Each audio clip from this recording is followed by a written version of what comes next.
Professor, I was hoping to catch you. Places to be, Professor Sharp. Places to be. Of course, sir. Only... you'd asked me about a particular potion, and I did?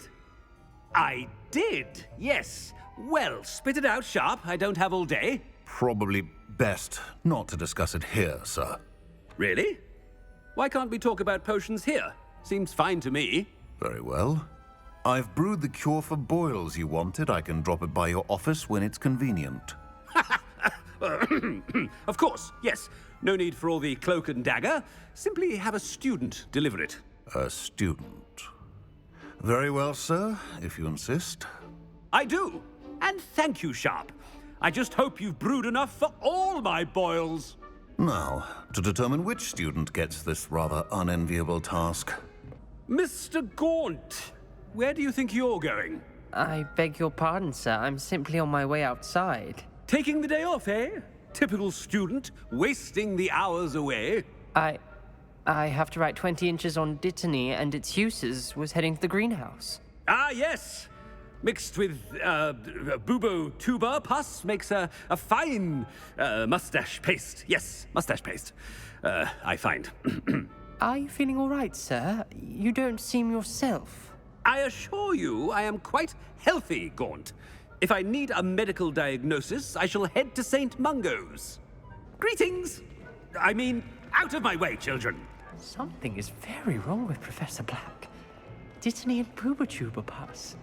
Moustache paste. Gareth! Mr. Weasley, what are you doing here? Don't you have somewhere to be? Oh, Professor, yes, of course. All sorts of places I'd rather be right now. Do you need something from me? I'm looking for my house elf. Surely you've seen him? Ah, the little one-eared fellow. I saw him heading to the Great Hall moments ago, muttering on about your, sterling graces, sir. I am watching you, Mr. Weasley.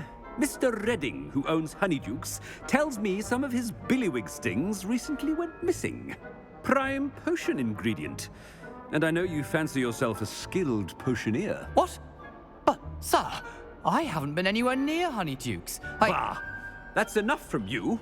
Just know that I have eyes and ears everywhere. On your way, Mr. Weasley. Miss Broom, a word.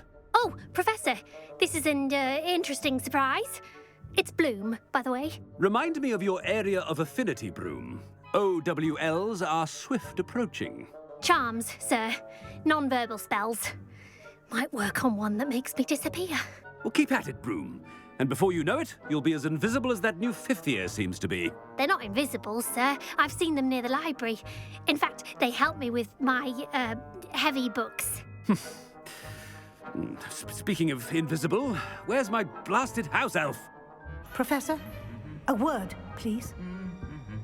Hello, Professor Black. Ah, Professor Weasley. How delightful to see you. Sir?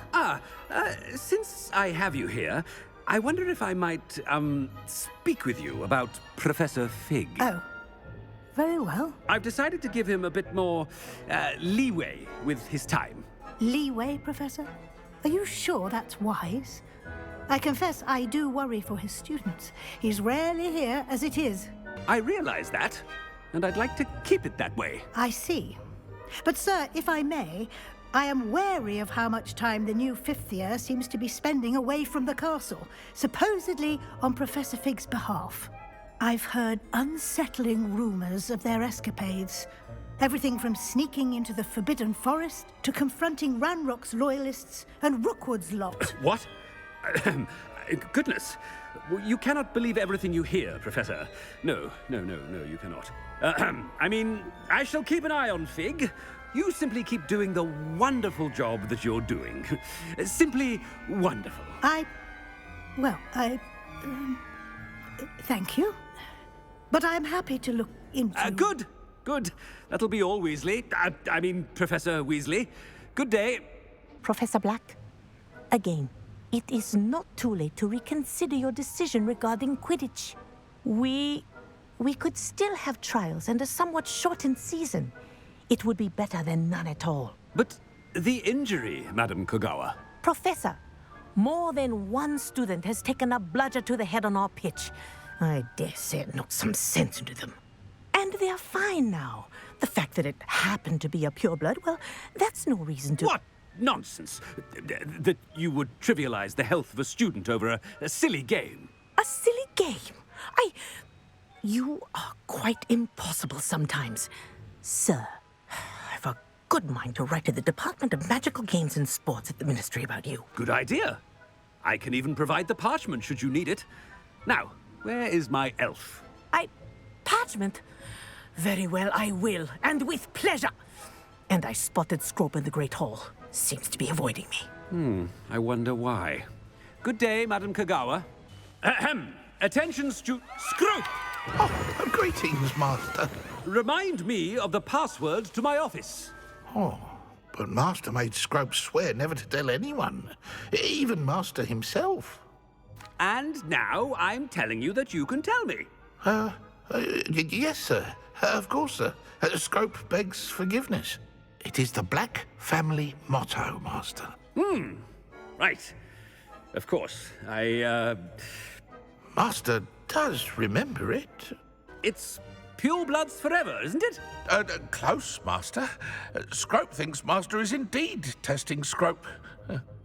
It is always pure. Obviously. And, of course, as Master knows, in French. Yes, of course. I order you to pronounce it for me. Oh, but Master knows that Scrope's French is most pitiful. Oh, very well. Toujours pur. Ha! Thank you. Never speak of this conversation with me or anyone else. Of course, sir. Scrope shall try his best to keep out of Master's way.